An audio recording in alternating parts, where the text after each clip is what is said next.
Concrete. Welcome to All Ball. Format unique, all access for all y'all. What the spill like? Back full of elite athletes that wanna teach and it speaks to the streets, so it feel right. Marcus Liberty, a legend on and off the court to give you what you need. Robert Reed is your co-host. Go. Yeah. Like and subscribe and follow like a crossover. Never know what might fall through this bitch tomorrow. So, All Ball Chicago. All Ball Chicago. All Ball Chicago. It's all I know. It's All Ball Chicago. All Ball Chicago. All Ball Chicago. All Ball Chicago. It's all I know. It's All Ball Chicago.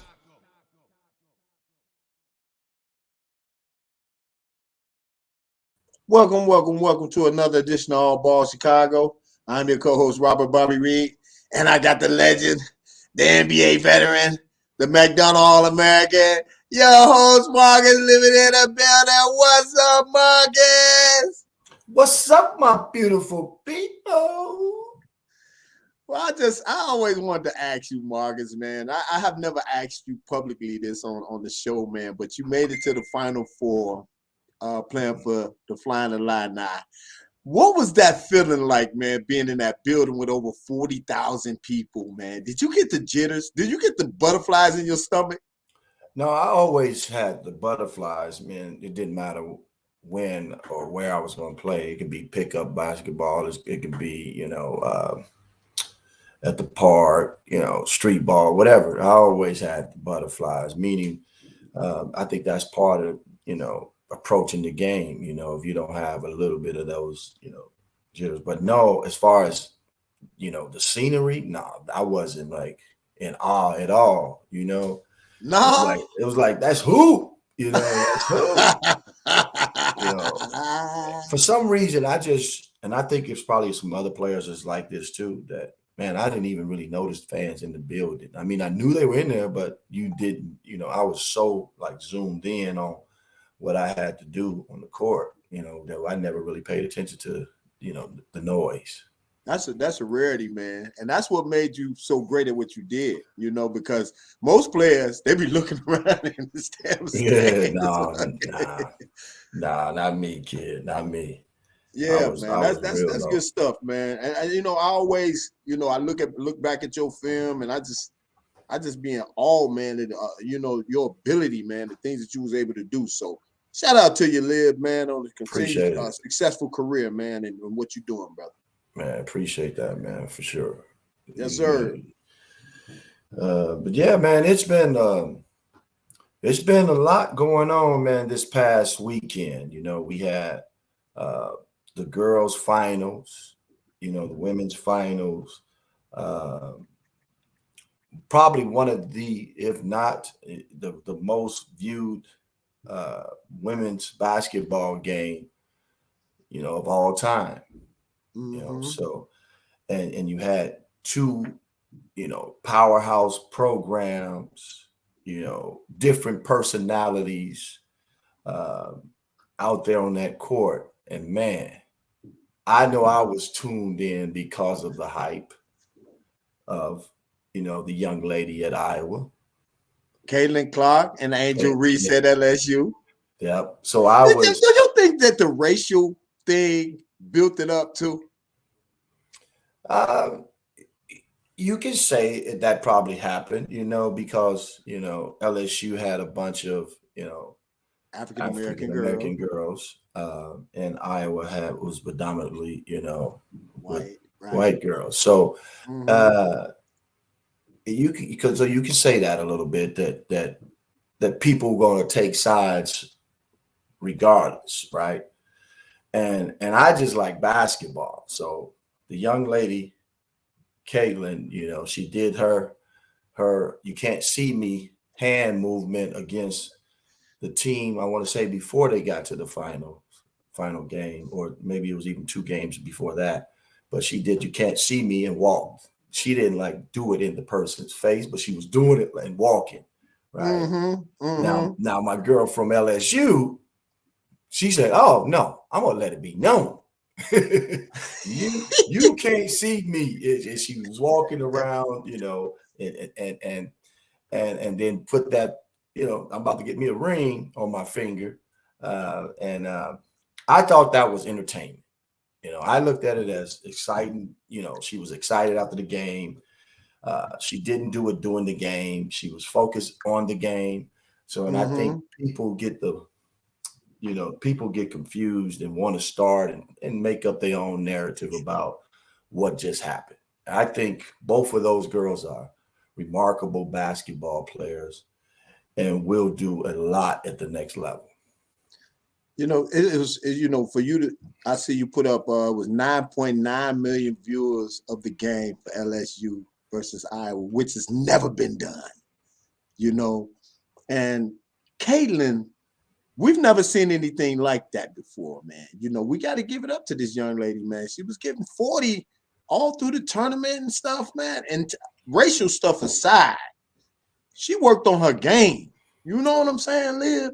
Yeah, and then the way she says she was raised playing with her brothers. Yeah. And then Angel Reese, she said she was raised playing in the streets of Baltimore. You've been to Baltimore. You know about Baltimore and the streets of Baltimore, right? Yes. Yeah. Two different upbringings. You got to think about Kaylin, how she was grown and raised, playing ball. But if you look at her, she doesn't really look like she can handle what she was out there doing because of her slim fit. But she's 6 foot. See, a lot of people didn't know she was that tall. She was 6. She was 6. She's 6 foot, they say, and with unlimited range. Unlimited. But let's go back to LSU. LSU, if I'm not mistaken, had 8 girls on that team that wasn't on that team last year. They came out the transfer portal. They came out of the transfer portal. And if you listen to the coach, she said, I had to know how to mash all of those girls together for one common goal, and that was to win a championship. Because if you look at it, what's the young lady again that we were just talking about? Reese. Angel Reese. Angel Reese could easily average probably 30 points a game. Right. But she knew in order for them to win, everybody had to play a part. And I think when they put that aside, they went off and won that thing, man. They won that championship. They wanted that championship. Nobody had them, Liv. And nobody had them, but they knew. They knew. That's crazy, man. They knew. And basketball in general, I just think we need to move forward. The racism in basketball, we need to just stop it. Black, white, it doesn't matter. They all playing basketball and trying to make a living off of playing basketball one day. Now, Caitlin, she's probably going to make a whole lot of money because people saw it. She took Iowa, a little school, not a little school, but a school that people probably didn't put as one of those top tiers. You always hear the UConns and the Rutgers and the LSUs and the Baylors and so on about playing in Ohio State of always having those powerhouse in South Carolina. I can't forget for South Carolina. Those powerhouse basketball teams. You don't hear people talking about Iowa as one of those schools that can get to a Final Four. Right? So you got to take your hats off to them. Those girls, those girls were balling out there. No matter what color they were out there balling. Nobody had neither one of those teams, Liv. I had South Carolina. I know me personally. I had South Carolina, and South Carolina, I think, just didn't make the adjustments. They kept letting the girls shoot jump shots on Iowa. Well, on South Carolina, and those girls couldn't knock down those shots, right? And they had it. They had it. I mean, they had the game, right? Yeah, but Bob, she made some adjustments, the coach from Iowa. She's like, you know Mm-hmm. what? I'm going to let them beat me from the inside. I'm not going to let them beat me on the inside because they are big. They are huge, right? They can score. Mm-hmm. They athletic. So I'm not going to let them do that.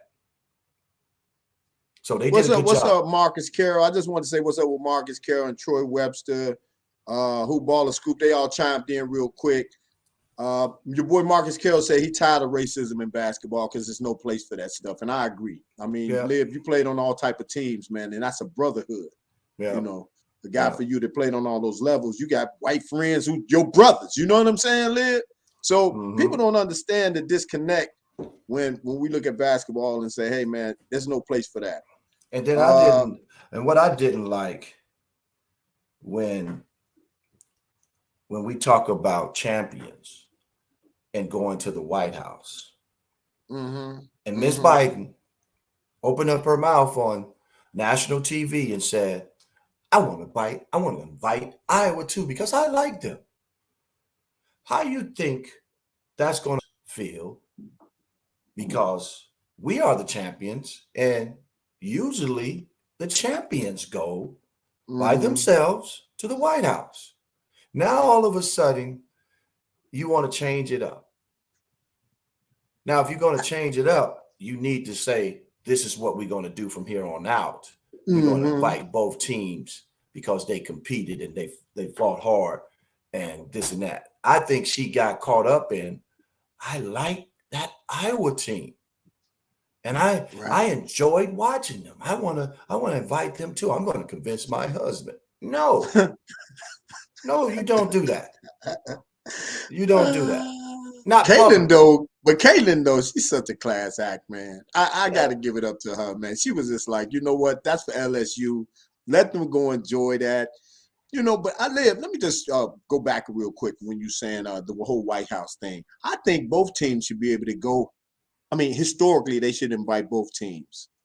And historically, NBA, all of that, because it's an opportunity of a lifetime. And you got to figure what it's 45 NBA teams. So if two teams make it to the championship, why not invite them both? You know, it kind of makes it feel like, you the loser, you can't come, right? Right. It makes Right. it feel like that. You know, Right. it's crazy, but I think Ms. Biden, it was honest. I think it came from a good space. I It really do. probably did because she's a school teacher. Yeah. She's a school teacher and she understands that. Oh, I just didn't want. I would like to invite them too because they're so cute and I like the way they were playing and I think they should get an opportunity too. But that's why I said it should have been said behind closed doors. She shouldn't have went publicly and said that, right? She should have said, Mm-hmm. well, since you're the president, can we start inviting both the champions and the runner up to the White House from here on out. And maybe just maybe that could have, because people talking about that too. Mm-hmm. You know. Yeah, it's just been a snowball, man. It's just snowballed. Yeah. It's just So and you know what? A couple of people said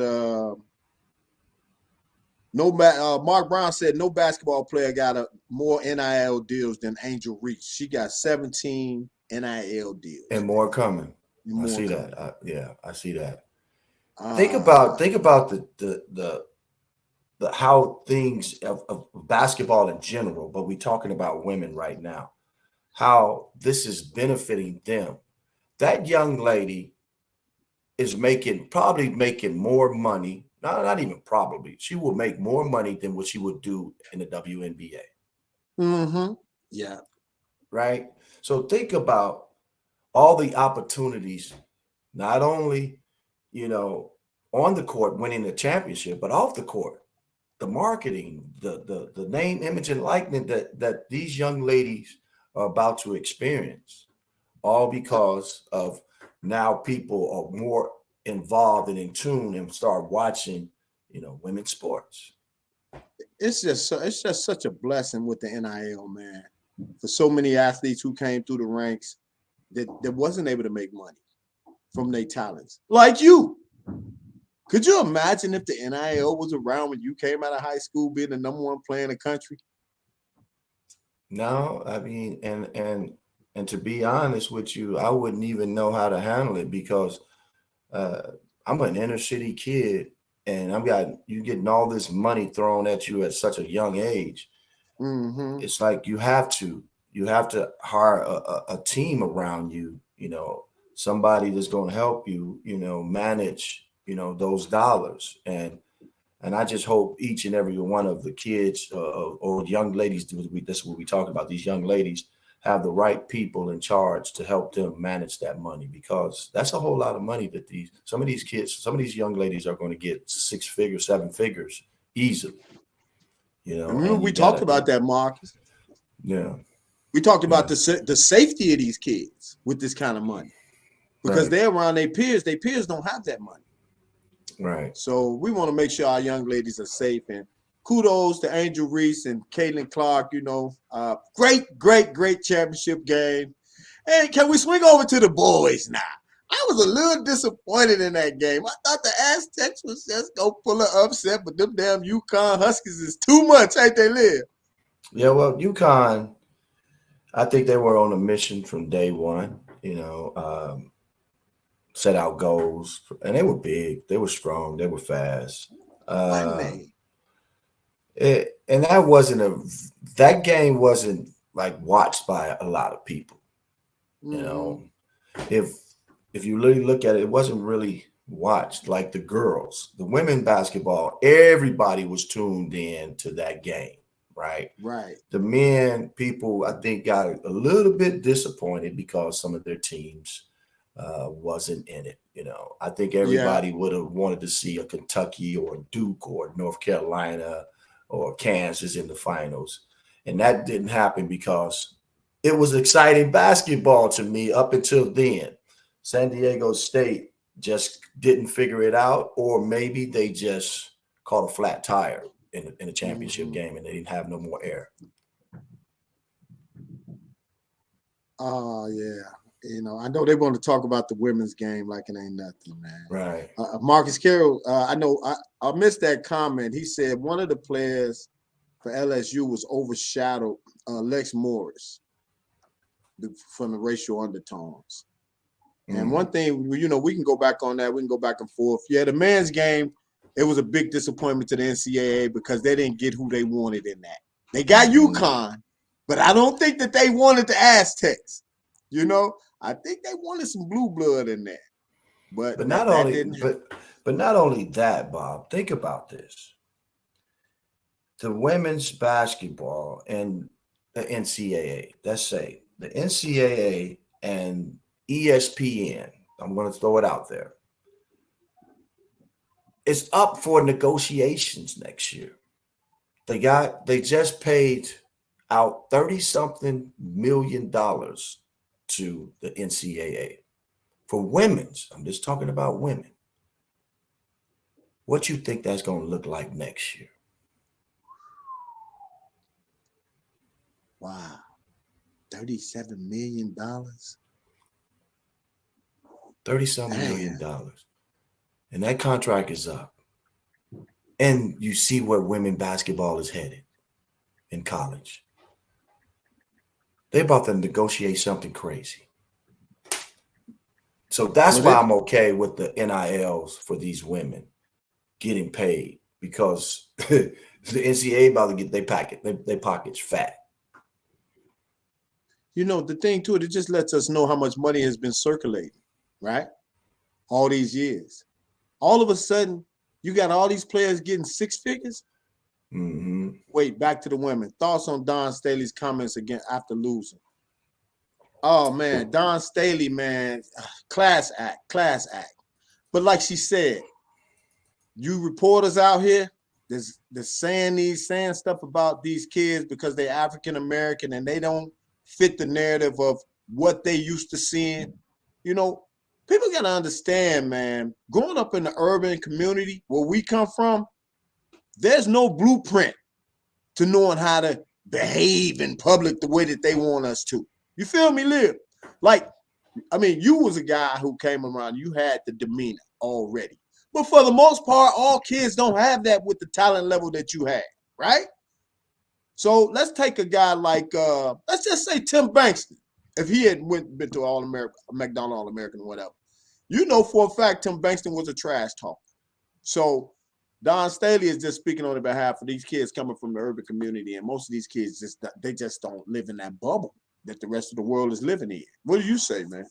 I just say, because I heard the comments that Coach Staley said, and to me, for anybody to call somebody out of their names, especially after an animal, right? Of saying that, don't you know they have parents, they have a family, and you saying those type of words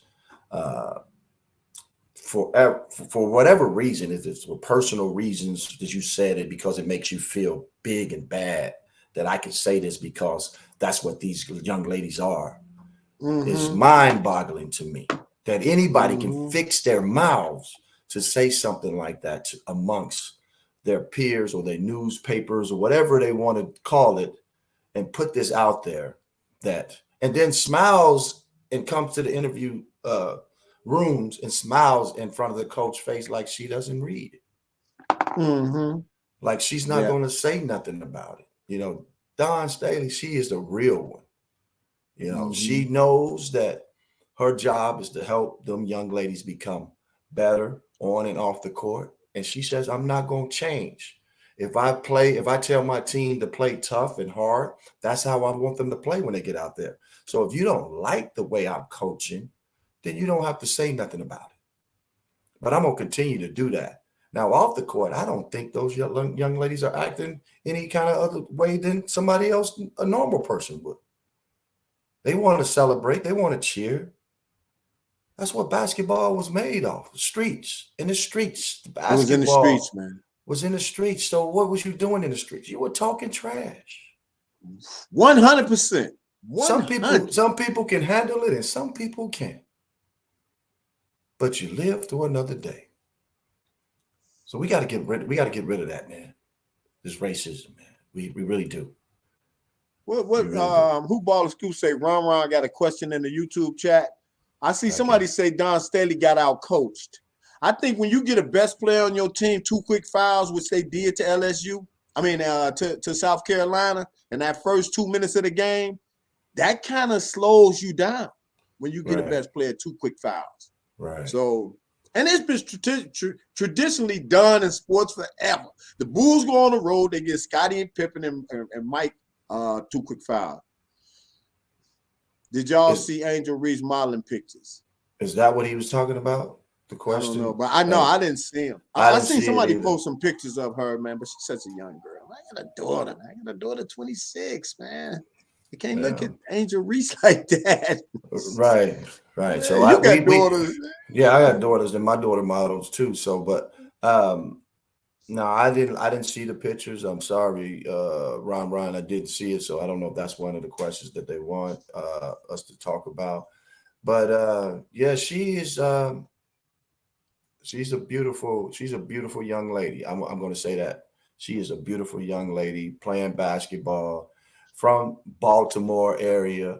And actually, it was 2 people that won a championship from that area, from that DMV area. They were cousins. They were cousins. So the kid from UConn and Angel Reese. And Angel Reese won a championship. Yeah, man. Yeah, he says crazy. Another question. Tell him to repost it. It's about Clark for Iowa. I feel that Marvin Williams said, I feel the big difference between women and men college tournament this year. Women have much more colorful coaches and players that caught our interest more this year. Right. Do you agree with that? Say it again, Bob. I'm trying to get these. Do you think that the girls' game was more colorful this year than the boys' game? With the coaches? Yes. LSU coach was G to the maximum. Oh, Caitlin Clark, outside of her Steph Curry range, we have seen a player like her. She's great, but let's not go overboard. But she had range. I haven't seen anybody like her that could drop 40 like that in college. So if we I haven't seen it. I think what people get, she can shoot the basketball, right? And she took some bad shots too. Like she took some bad shots to me that I think she could have, got it in to her big a little bit more, but she was doing what she do, right? But no, it's a lot of great basketball players. I don't think you're saying she's the best, No, that ever not at played the all. game. It's No. just she could shoot. And back then, just think about this, guys. And that's why I'm glad we're talking about, this. But if you think about Steph Curry, and me and you talked about this, Mm-hmm. if it wasn't for Mark Jackson, right? We talked about this, me and you. We probably would never see a Steph Curry. That's right.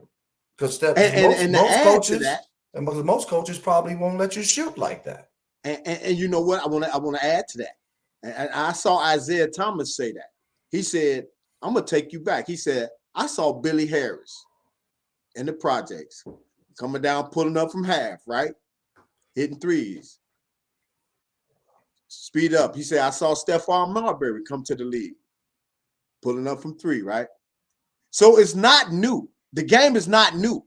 It's the coaches that make the game, the coaches that make the players. And Mark Jackson went in there with an open mind and said, "Hey, I got the two best shooters in the world. I'm going to let them shoot from wherever they want to go." Lib, ain't too many coaches doing that, man. No. Coaches don't do that. They want you to stay in their scheme, stay in this, stay in that. Mark Jackson is 100% responsible for what the game is doing right now, worldwide. And we cannot forget about the young lady from LSU who came off the bench and was on fire. What was her name, Bobby? I don't remember her name. Somebody put that up. Well, what she was the played young for lady LSU. name that came off the bench and it was on fire? We can't forget her because I know we were talking about Caitlin. She shot the ball just as well as Caitlin did. And she was making those 3-point shots. Alexis Morris. Moore, if she wasn't playing like she was playing, we would be talking about a different champion probably. Okay. Because she came in and did her thing. So she was mentally prepared for when that opportunity came that she went in there. So big shout out to Miss Moore for being ready because, man, she was hitting shots, man. And she was shooting. She was doing them heat checks too. She's like, you know what? I'd have made 3. Let me go ahead and shoot me another one. I love that, man. And that coach let her be her. And so you can't knock that, man. Can't knock that. She declared for the NBA draft. She's a senior probably. Okay. Because they got to stay 4 years? Yeah, I think they have to stay 4 years to be able to put their name in the draft. And I think somebody's going to fight that, eventually and have women, coming out early too. But right now, I think they definitely have to stay. I'm trying to get to all the questions, man. All right, this is a good one by Marcus. I like this. Coaches have to get at players social media and media grooming. The new necessary. I agree, man. That's facts. I agree. That's facts. Yes, facts. Because social media can be the rise and the fall of you. No. And they also have to do this, though. Think about this. As a parent, you don't want nobody saying nothing bad about your parent or your kid, right? On social media. And then you start doing what? Getting on there and attacking people. So you got to educate not only the players, you got to educate the family members too, because they going in too on social media. Yeah, they are, man. It's crazy, man, because social media is giving everybody the strength to be able to say whatever they want. I love Dawn Staley, but I'm going to put it out there. She got out-coached. I don't know if she got out-coached, Sam Smith. I really think that their shots wasn't falling. They was in the paint. They was coming out. Remember? Like they was missing layup after layup in the paint. It was just like the ball. Sometimes the ball just won't go down. And that's how that was for the Aztecs. Sometimes the ball just won't go down. I get what he's saying, though, too, Bob. You got to think about this. And there's other coaches that do the same thing. They stick to what they know, right? Meaning, I'm not changing. This is what I'm going to do. Somewhere you have to make some adjustments. And I think Dawn Staley didn't make those adjustments, right? And that's why people saying she got out coached, because she stuck to her guns, what she was all about. And I think when you get to those type of games and it's getting a little close, you have to start thinking about some adjustments, how you're going to play certain players and what you're going to do. Are you going to let her continue to shoot the long bomb? Are you going to play one-on-one? You got to start doing those type of things. And I think that's what Mr. Sam Smith is talking about. Yeah. And I mean, she probably got stuck like with a deer in the headlights. As you kind of blue blood, since 99, they got the most titles with 5 titles. Are they a blue blood league? Man, it's crazy. They left the Big East when they won and goes to a different conference and wins, and then comes back to the Big East and wins again. Wow. You can say it. They one of those big blue blood teams, man. They get it done.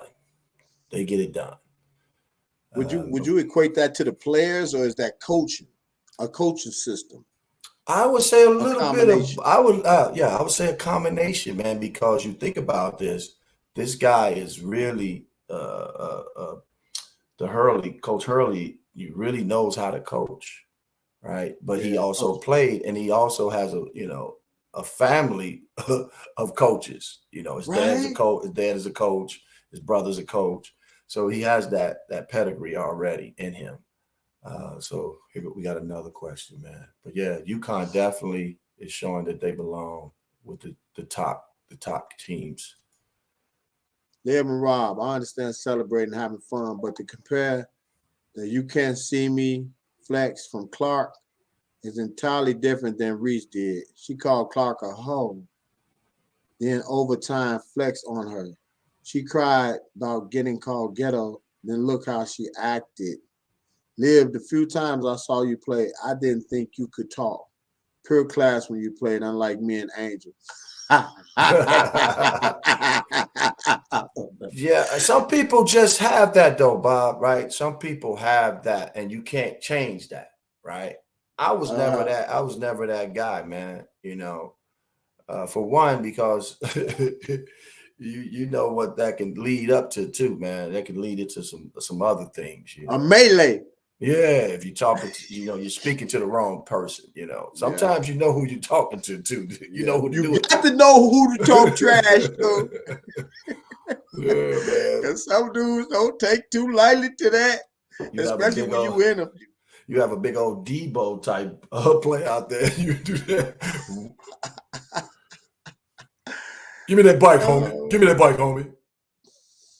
So now, man. It was something else we were talking about. I want us to talk about before we get up out of here, because I know we just wanted to jump on and talk about the girls, but the girls basketball, I think, is on the rise for one, and I think the more we see them, the more people would appreciate their skill level, because if you saw both teams, man, they were fundamentally sound and got a lot of done. But I want to jump over to Ben Simmons, right? Ben Simmons, they shut him down. And did you hear what KG said? Did you hear what KG said? Something about, we want you to play, bro. Meaning, we know you got it in you, but for some reason, something is not right. And it's on you, not the people around you. It's on him to get out of this funk, and people thinking that, I'm just gonna say it, that he's being babied, and making a whole lot of money. So what's your thoughts on, he's making close to what, $30 million? I don't know what's going on with Ben Simmons, man. It's mental, man. It's a mental thing, man, and I can't speak. He's same age as my son, 25, and he can't get it right. And sometimes you just can't get right, Right. So I don't know, man. Yeah, because when he first got into the league, man, he was showing flashes of LeBron James. he was showing some flashes of a LeBron James, big guard, handle the ball, strong, can get to the rack, you know, suspect on the jump shot, Right, right? right, right. But we had the same thing with LeBron James. We said the same thing. Us viewers saw the same thing in LeBron James. But what LeBron James do? He goes and works on it. So my question is he putting in that work to become a better He basketball been in the player? league, what, about 5-6 years now? Man. So is he ready to leave? I don't know, man. You You don't know, know. you've been there. You've been at that level where basketball kind of like you discussed it with me when like you talked to me about it. You know how when you got to a point with basketball, you didn't know if you wanted to play no more. Remember you told me about that? So maybe he at that point Right. where he was just Right. like, I don't know. Right. Right. I think that Joel Embiid should be the MVP this year, and I think he should have been the MVP last year. And I'm gonna Facts. tell you why, man.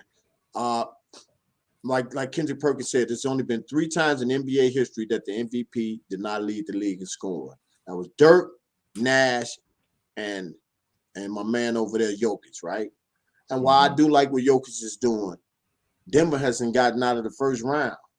You know, Denver, I don't get it, man. And I want to talk about Wiggins too after this, man, because I found out that what really happened with Mitchell Wiggins. I mean, with Yeah, I Andrew saw that. Wiggins. Yeah, You saw that?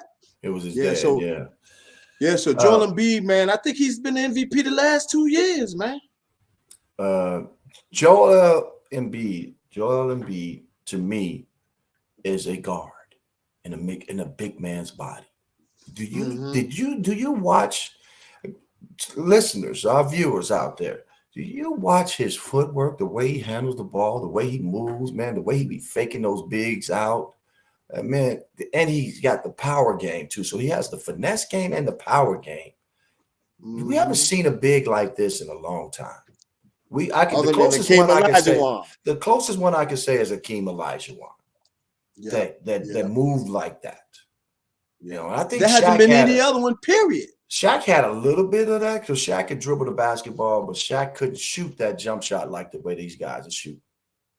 Joel Embiid is shooting threes easy with good touch. So I mean I love the way that guy is playing, man. And he's 29 years old, and I think they got a good chance, you know, to get to the finals, the Eastern Conference Finals. Now, who they beat in that's going to be determined who's going to probably win it all or not. Yeah, I like Boston, man. I like Boston to be in the finals this year. I like Boston to make it there. And well, you know, that's the team he just gave 52 to yesterday. Yeah, that Boston team that you talking about. Yeah. He just gave them 52. Right. And I know people gonna say, well, Brown didn't play. Yeah, Brown didn't play, man. Brown didn't play. What you think the Lakers gonna do? Because now that Brown done figured it out, he need to give it to AD. Right. Oh man, Andrew Wiggins, man. Let me say that. Let me apologize to Andrew Wiggins for reposting that story that I saw. I told you that, didn't I? I reposted it, and I don't apologize if anybody saw I posted it. I just sharing it, and it just didn't seem true. But to find out that Andrew Wiggins' father has a terminal illness, Mitchell Wiggins, you know, which I know his dad. You know his dad. I know his dad. Played with him, right? Yeah. Well, played with him, yes. Not in the NBA because he's right. Much he's older an older than me. guy. But I played against him overseas, and his wife, which is Andrew's mom, was a track star, right? Wow. And she was one of the coaches at the University of Illinois. So Mitchell lived in Champaign. So he would play pickup ball with us all the time, man. Wow. And you talking about a guy that can flat out play? Man, Mitchell Wiggins can put that ball in the hole. Wow. So I have some kind of relationship with him. So that's why when I heard the story, remember I told you, I said, man, I don't believe, everything I hear. And I'm not just gonna go and post or talk about everything I hear, right? Exactly. So You're so right. let's all say, that man, we hope and pray, for his dad. And we hope and pray that he gets back on the court and be the Andrew Wiggins that we all tune to love. We love watching the way he played the game because he's not a ball hog. He goes out there and do all the little things, and he makes Golden State win a lot of basketball games. And they need him right now, man. I mean, people counting the Golden State Warriors out, and I just love the Golden State Warriors. Should the Mavericks want to keep Kyrie long term? It's crazy. Luke and Kyrie not working. Mika Boo, I knew that wasn't gonna work. You got two guys that Super Bowl stoppers. At least Kyrie play a little defense. Luka don't play no damn defense. Yeah, that's everybody, including myself. I thought it could work, but I'm with you, man. Both of them has to have the ball in their hands. Mm-hmm. And when you have two of those type of players and you can see Jason Kidd is trying to say, you know what, let me take him out and let him rest and let me let Kyrie do his thing. And when you're doing that, you're putting somebody else in that's not on that level to be scoring buckets like that. So now you're depending on one guy again to score all the points. I really think they missing the kid over there in New York, man. Brunson. I really think they missing Brunson, man, because Brunson was a hard-nosed point guard. Point. Very aggressive, but he knew how to play with a very high IQ too. I don't think they're going to sign him to a long-term contract. I think Kyrie is out of there. Where he lands, I don't know. Where he lands, I don't know. Yeah, man. I didn't think that would work. Yeah, I just was like, Kyrie, actually, I love Kyrie, but Kyrie just seems to not be as interested in basketball in totality, from my perspective. It's just too many other things, Lid.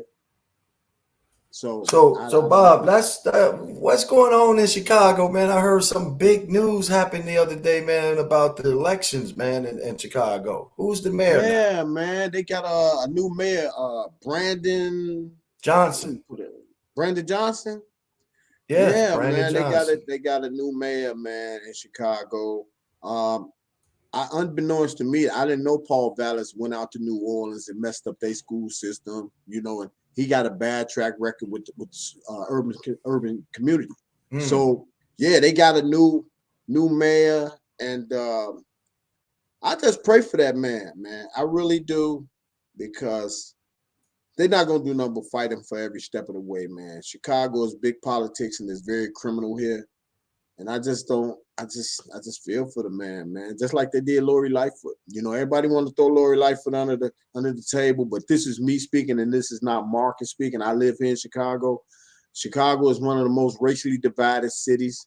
Our last 3-4 governors been locked up and sent to prison. Our past governors. It's big politics here. It's criminal here. Cook County. So if he get out of there with his life, man, he done a good job. Right. It's crazy. All right, Ben, what is that? Ben Simmons is definitely someone who is missing an old school mentor to guide him, to get him to the level of expectation. He's always played with players who are not hands-on leaders. Marvin, man, he got to be an adult, man. He the same age as my son. He 25. You think I'm finna baby a multi-millionaire? You in the NBA, man. This is something that you always wanted to do. What is wrong? Shake it off, bro. Let me take you down to LA let me take you to California so I can show you what real life is about. Well, it's the homeless problem is real. It's like what KG said, man. If you don't want to do it, it's other people out here that do. He says DeMarcus Cousins is unemployed, right? You got Melo unemployed. Yeah. You got some players that's out there that's willing to even take a pay cut, I'm assuming, to be back on that court playing in the NBA. And you have guys like, Ben Simmons, who has some issues that, that we're speaking on, and just seems can't get it right, so we as fans can see that old Ben Simmons, Right. and I just hope and pray, man, that he gets it together and get back out there on the court, and doing his thing. All right, let's see what we got. I don't know. I really don't know what's going on with Ben Simmons, man. But kudos to him. Hopefully he can get it together. He's a multimillionaire. Basketball should be fun. Lib and Marcus, they telling me, ask y'all. It must be saying Lib and Bob, he probably wanted to say. Oh, that's cool.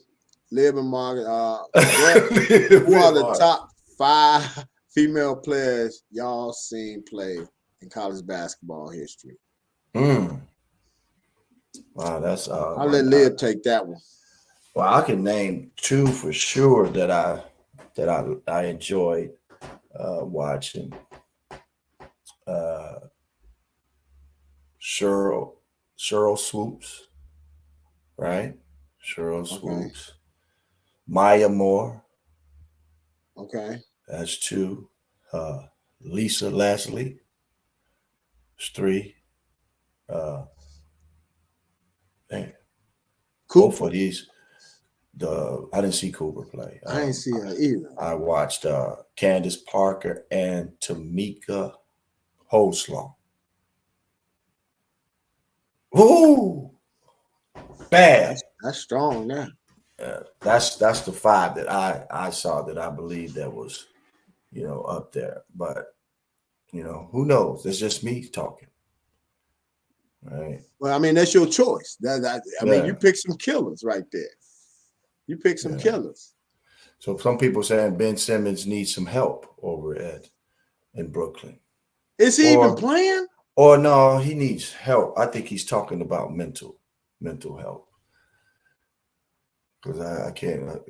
You understand that question? Ben needs to get some help. Yeah, Dwight Rogers, he needs to get some mental help. Yeah. I mean, anytime it's not. That's what just lets you know money ain't everything. Right. Money is not everything. How about our Chicago Bulls though, man? Turning it around since Pat Bev been here, man. Right. I like the way the Bulls is playing, man. As a matter of fact, we the best defensive team in the NBA right now. Boogie and Cousins in Vegas with you right now. Put them on, man. Tell them we want to talk to him. Boogie, man. I tell you, Boogie Cousins, man. Too many injuries. I love Boogie, man. Too many injuries, man. Too soon, So Bob, I think my guy Sam Smith is a Las Vegas legend, and he has some ties also in Chicago because he played with the Bulls. We're gonna get Sam Smith on the show, and he's gonna tell us some things, about the UNLV days of Tarkanian. They was the first running Rebels, right? His team with Reggie Theus and him playing on the same team. So Sam Smith will be joining us. That's just I'm gonna try to lock him in for next week. So in the meantime, you guys can go Google Sam Smith from UNLV and see what he was all about.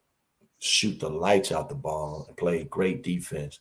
He actually was one of the guys that taught me how to set. He's like, man, you got to set those threads. So Sam would know what I'm talking. I know he's listening. So he's a good friend. That's why I said this basketball stuff is like big, man. People don't understand how huge, the fraternity of basketball is, man. Like me and Sean Higgins talked today. We went back and forth text messages, and I was just telling him how we friends for life, and he was like, man, I appreciate you. Yes, indeed, we are. Me and Derek Coleman the same way. So, man, it's just like this basketball is lovely, man. Those guys are my brothers. Man, that's a big fraternity, man. Marcus, can I ask you a question? Can King High School name the court after the legendary Landon Cox? That's already in the works, Marvin. That's already in the works. Uh, that's already in the works, bro. That's all I'm gonna say, man. There's a lot of good things is about to happen over at King High School. It's gonna be beautiful. Just be patient. All right. Yeah, King High School, man, was a powerhouse, man, in the early 80s, all the way up Throughout the into 80s. yeah, that's what I'm saying, all the way throughout through 2000, you know, Mm-hmm. and always had national ranked players. When did Always. they make it a technical school? What year was that? When they transferred over and all of that? Do you know? I don't know. No, I can't tell you, Bob. Right. But yeah. Yeah, I was watching Isaiah. I want to go back to Isaiah, and Isaiah was talking about the greatest players to come out of Chicago. And he said, I don't care what you do in your pro career coming out of Chicago, you will always be measured by what you did in high school. And that's true, right? It is. People were like, hey, when it comes to high school basketball, if you ain't the shit in Chicago in high school, you don't get no love. And then he went on to say that Ronnie Fields get more love than Dwayne Wade. Man, Bob, you know what I'm gonna say, man. Chicago high school basketball was our professional basketball. Mm-hmm. Mm-hmm. We all took it to heart, man, when we went out there and played for our high school teams and seeing people coming out to support and against, for us and against. And we just wanted to compete. And we wanted to win. We wanted to win that city championship. We wanted to be known throughout the city. We wanted to make the city proud because we know it was only one team that was going downstate back then. Back then, right? So for Isaiah Thomas to say that, meaning he knows that the root of Chicago high school basketball is huge. Mm-hmm. And that's why I think a lot of people get upset because they say, well, basketball is not the same in Chicago. Guys don't compete like they used to. But they can't. They can't get in the streets and play like we grew up in the streets. You can't get in the car and ride to the south side, west side, jump out, get hoop at the park, and just have a good time. You know, they can't play outside no more, man. And I think that has a lot to do with it, man. Right. He talked about Isaiah Thomas at it again. He talked about Michael Jordan again. To both of all time to get over it. He still wants a public sorry from the GOAT. You know what? In Isaiah Thomas' defense, I watched the whole interview with Isaiah Thomas, and he got a point. You know, if we men live, and if you got a difference with me, you say it publicly that I'm a piece of shit, publicly live. Oh man, that nigga Bob, excuse me, that nigga, but that boy Bob, he a piece of shit and all of that. To the media, I got a problem with you, Liv, because I have not done nothing but compete against you. And then everybody in the 80s played the way the Detroit Pistons played. Most teams did. Physicality, right? Right. So I think that Isaiah Thomas catch a bad rap with that, man. Now, I watched the video with Larry Bird walking off the court after Boston beat them. He didn't shake their hands. So I just think it's a perfect narrative, man. And like Isaiah Thomas said, this whole thing with him being kept off the Dream Team and all that has made him more popular than being on the Dream Team. Right. Right. Yeah. I know that hurts, you know, hearing somebody call you a name on national, television. And I think this is what you were talking about. Him and Magic got together and said, just leave it alone, or Mike said this, but Isaiah was like, yeah, he's saying that amongst you guys. He never actually came and apologized to me. Right. So you coming out saying those things about me in public on national, television, why you can't say I'm sorry. Publicly. We brothers. We went, we both were about basketball and we were competitors. Why we can't, mend this gap and say, you know what, I'm sorry. I didn't know. Magic and Isaiah had beef, and they made up on national television. Isaiah would let some real intricate details out because I didn't know that him and Mike, when he came to the league, he was staying there, he'd be at Isaiah's house with his mom and all of that stuff. See, these are things that we don't know, man. But then Isaiah also said this in the interview too, right? Because I saw some of it too. He says, and if that's the way MJ feels about me, then I'm cool with that too. You don't have to say nothing. Then we just leave it alone, right? If that's the way he feels, right? So evidently, that's probably how he feels. That's why he's probably not coming out and saying anything. So I guess we just got to let it be, right? I know we both two grown men, and that, guess what? If somebody don't like me, so be it. Move on, dude. Right. There's over 400 million people in America. Right. I can live without one person. I just know us, me and my family and my people, man, we love us some Isaiah Thomas. When we were growing up, that's all I heard was Isaiah or Mark Aguirre. And you put my man Terry Cummins in there because when I got an opportunity to meet Terry Cummins, man, he actually changed my life. Meaning, I'm like, dude can get down, right? And he's 6'8", and he can handle the ball, and he can shoot that jump shot. And a lot of people don't know this, but I wore 34 in elementary school. I did because of TC. Because that's what I saw. Chicago guys rocking. And my brother Stretch had 24. He wore that mark, huh? That's right. So 34 and 24, man. So that's another story. But man, big shout out to it's a real story though, man. Big shout out to our Chicago legends, man. And then Terry Cummins, man, he was approachable. He would. You could see Terry in the summertime walk up to him, and I know in my because he was from Roseland, I saw him, so it was like this dude's in the NBA just walking around like he's not in the NBA, Right. So these guys can't do it now because we don't have a control on our youth, but unfortunately, y'all missed out on a lot. Cause we had Chicago State programs, all that, live playing with all them. I mean, y'all young kids don't even get that. No high school kid nowadays get the chance to play with the pros no more like you did. They missed all of that.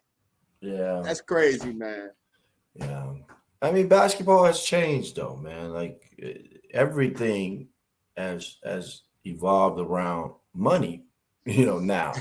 Right. It wasn't like that when we were playing, NIL deals, media. What? NIL deals wasn't even thought about. We wasn't even thinking about social media, posting things online. All this stuff is like new to us, even in our adulthood, that. But you give a kid a phone, man, they going through that phone like, and then putting things out there so quick, man, that, and they know how to fix things, So the technology is super crazy now. It's crazy, man. It's a gift and a curse.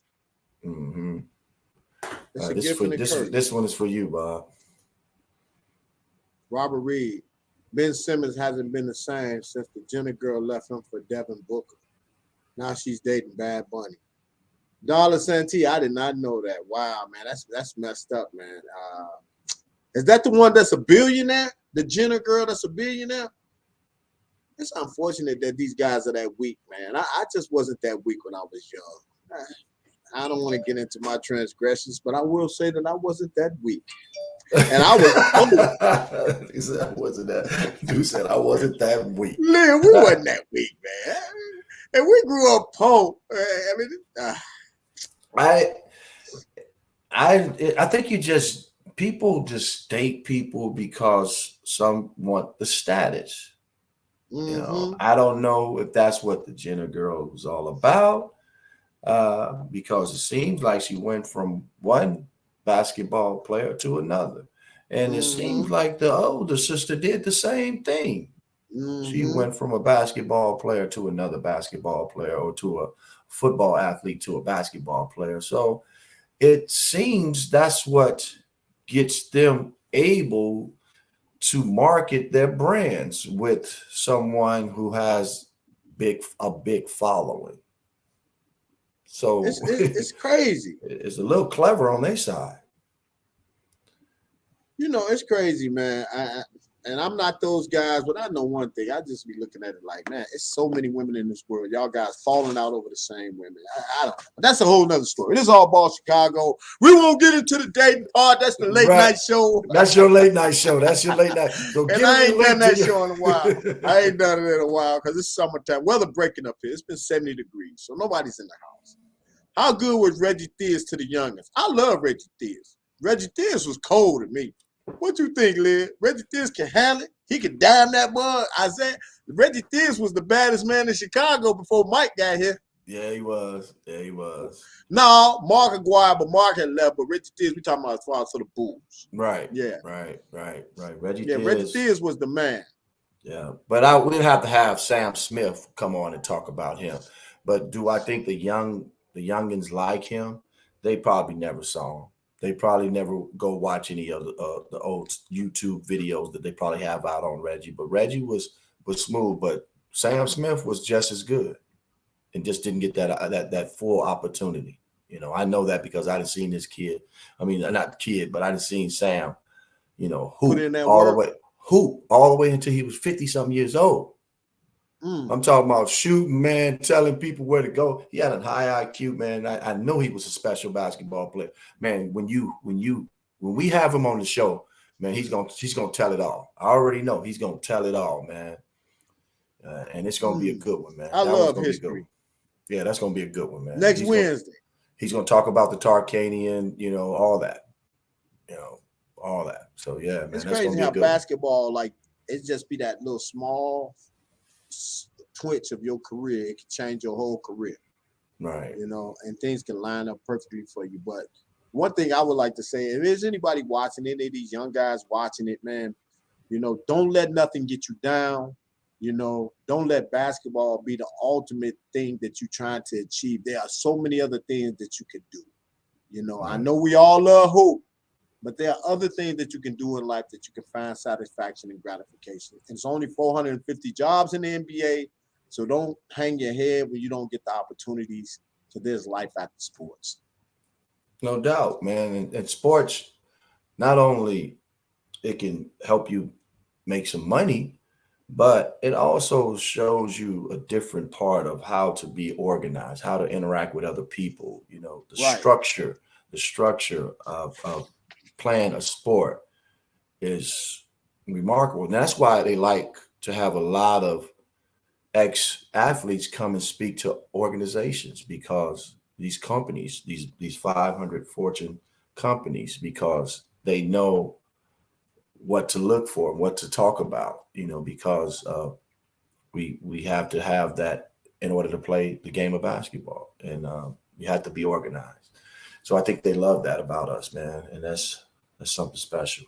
But let's talk before we get out of here, Bob. LSU had how many girls from the transfer portal? It was like 7 or 8. 7 or 8 girls that was on that team, that championship team that was in the transfer portal last year, right? Mm-hmm. And are we going to start seeing more and more of that? Not just 1 or 2 transfers coming to a school. You might get a whole team leave. Have that happened yet? A whole team leaves in the transfer portal. That's crazy. That's crazy. I was just looking at it. Somebody said 9 players. I don't know if that's true or not. But if that is the case, wow, will we see more of that? Meaning all the girls get together or all the guys get together and say, you know what, we transferring.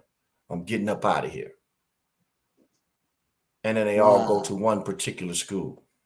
I was just trying to find that. Yeah, it makes sense though. But they got to get control of it, man. They got to get control of it because it's getting out of hand. what we're gonna end up doing is we're gonna have a generation of kids that's missing their education. Because ultimately, like I said, everybody can't become a professional athlete, but you can get an education and live a pretty decent life for yourself. And that's what really matters, man. Because you can't play ball forever. And you will be judged on what you do and do not do in your college days. It always looks good to be able to say you got a degree out of there. And that's why it's so important to control your social media too, because corporations are going back looking at that too to see, what kind of person you are, so you have to be careful about that too. I'm just happy that people, athletes have a chance to make some dollars now. Somebody said Mateen Cleaves. If you watch it, we have some people that love them, some Mateen Cleaves. I think are they gonna let my man them out of jail who was paying athletes? Chuck Person and all them now? I mean, because come on now, you all want to let them out, they can pay them now. Let Chuck Person out of there, man. Yeah. And I agree with this this one of our listeners right now. I can't see the name because I guess they didn't let the StreamYard accept the invite on that. But whoever you are, you says transfer portal is affecting high school players get D1 offers, and that's a fact right there. I've talked to many, many kids and parents, and I had to tell them the reason why your child is not getting those looks is because most, if not all, universities are going into the transfer portal trying to find that next big player who already has seasons behind him. If you don't have seasons behind you, they're not really looking for you, right? So you may have to go to a smaller school. You may have to go to a D2 school to show up and show out and then put your name in the transfer portal. Yeah, man. Well, that's the what's norm. happening is, and what's happening is these coaches and this AAU circuit and all that, they're not going to be able to overly hype these kids no more. And then they get to college and then they're not panning out, because that's what's been happening. These coaches been falling for the okie doke over the last 10 years. Oh, he's this, that, and the other.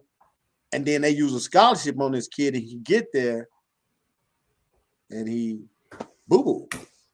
But I even think that's about to fade out. The circuit, the AAU, the shoe thing. I think that's going to start trickling out too, because with the NILs, you can make deals with players on your own now, right? So before the shoe companies was trying to get the kids to rock the shoes because they were young and this and that.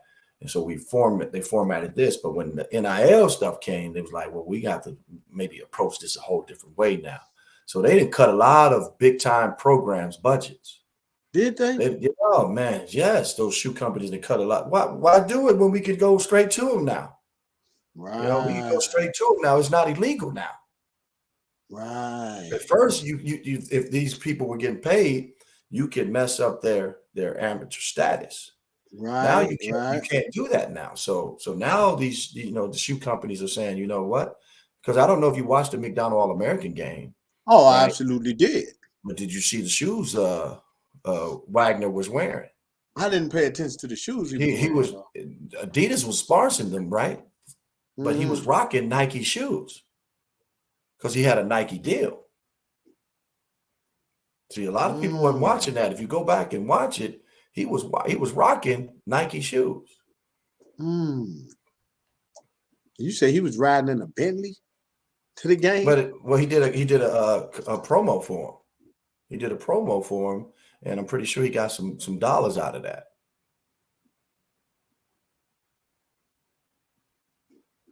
Here you go. I just hope that they be smart with it. It's big Clipper Lakers game tonight. 1-6 and 1-7. Who wins tonight? I'm gonna go with the Clips. I think Kawhi Leonard want to give Bron everything that he's been wanting to give Bron everything. I'm going with Kawhi, man. I'm going with the Lakers tonight. I think this is a big game, right? This is a big game, and I think LeBron James is going to show up and show out. I think AD is definitely going to show up and show out. And I think the supporting cast for the Lakers has to be ready to knock down those shots. Okay, so we got it. There we have it. Yeah. The Lakers and Clippers, we made our prediction. Me and Liv don't never pick the same teams. No. Man, I'm shaking my head with all these players declaring for the NBA draft and projected to be second rounders. I guess they betting on themselves.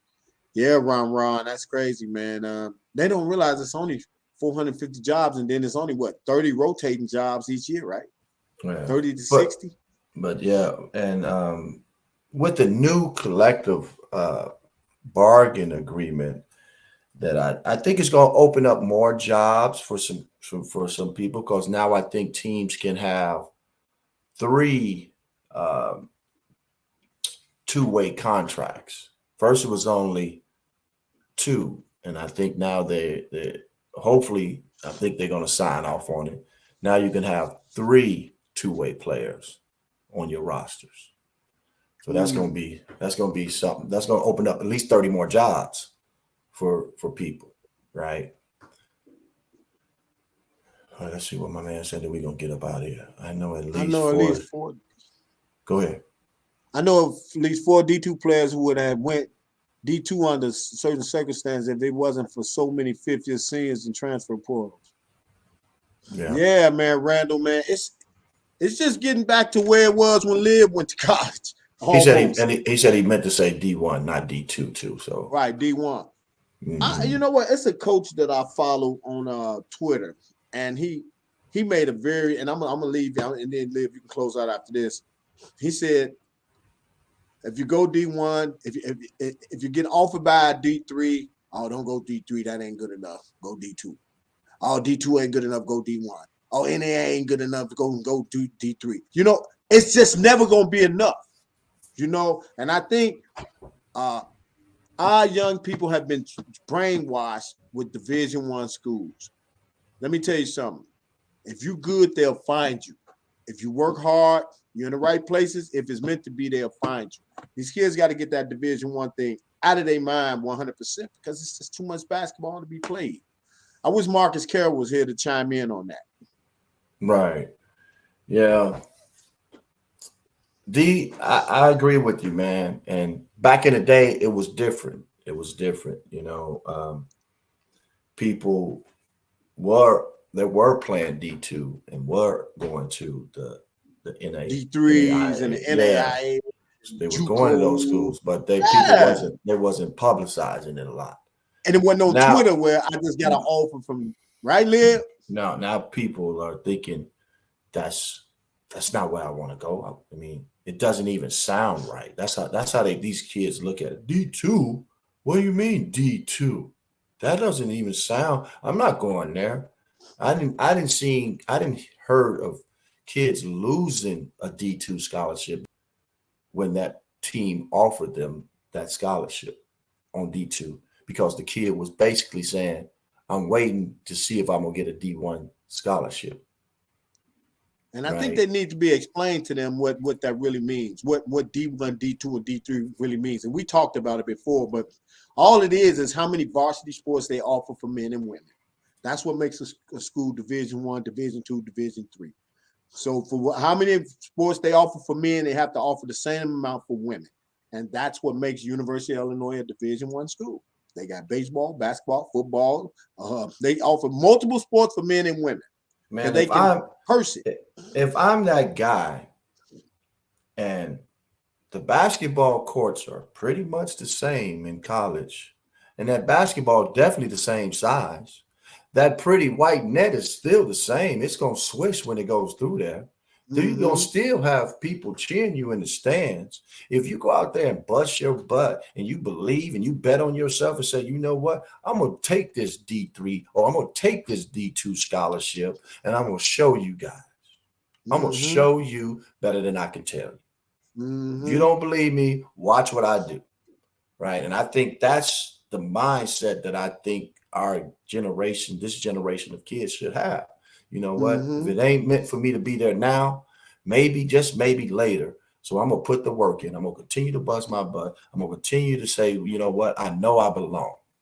Right. Mm-hmm. And if you go out and do what you're supposed to, maybe you don't even want to go D1. Maybe you say, you know what, D2 is the place for me, and I'm going to stay here and get my degree in the D2 school, and then I'm off and plan. It's people that can get drafted out of the D2 if you go out there and do what you're supposed to. Yeah, it's a few kids I know that's in the league right now for D2 schools. They went to small schools, and one of them, particularly from out here, Bolingbrook, he wasn't even the star on the team. And he playing for the Cleveland Cavaliers. He's on the Cleveland. No. So what's Illinois' team going to do to rebuild their team for next season? Ron, you already know. I just told you. The transfer portal. Mm-hmm. You have to go into the transfer portal now. If 6 guys left, then 6 new guys are coming in from the transfer portal. Illinois lost 6 guys? I don't know how many they lost. I was just saying, if 6 guys left, I'm assuming I saw at least 3 of them left already. So that's how they're gonna have to rebuild. They're gonna have to get in that transfer portal and get to work. You know, so yeah, it's man. crazy, man. The culture that we in right now. There was a time you go to University of Illinois, you stay in there all fall. Right. Yeah. So Randall said, I passed up on D2 mistakenly because I was pissed. U of I offered. Wow. I passed up on D2 mistakenly because I was pissed. U of I offered PJ Bowman a scholarship over me. Me and PJ battled in JUCO. Me at DuPage and he was at Parkland. I had the #1 D2 school after me. It was a bad decision on my part because Gannon University in Pennsylvania is a great school. Wow. Yeah, man. And that happens a lot, Randall, because we don't know the situation that PJ Bowman had with the university already. You know, think about this. Parkland is in Champaign-Urbana, and the university is right there, right? So he was basically in our backyard, and he went to high school, I think, in Champaign too. So we don't know what kind of things happen. And that's why I always tell kids, we can't worry about somebody else. Only thing you can control is you, right? You can't control what a coach thinks. You can't control what the university, the president may think. The only thing you can control is you. Meaning, if I control everything I'm supposed to, meaning I get the good grades, I work my tail off on the basketball court, then I know something great's going to happen. Right. But if we don't think like that, then that's when things start to happen because you all in somebody else's kitchen trying to see what they cooking.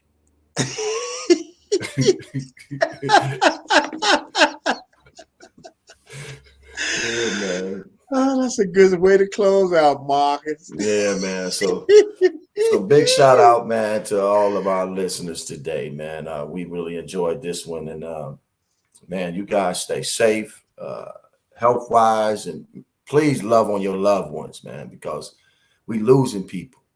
We losing a lot of people, man, and let's get that together. Absolutely, man. And this is your boy Robert Bobby Reed, the creator of the culture. Make sure y'all go get the device. Make sure y'all go get that device, man. Y'all coaches out there losing your voice, go get the device. www.culturedevices.com, man. We'll be back next Wednesday. I'm looking forward to it with my man Mark. Sam Smith. He said he already confirmed he's coming on next week. So Sam Smith. I'm gonna do my research on you. I'm gonna have 1,000,001 questions, man. Like, did you eat chitlins? Man, we out of here, man.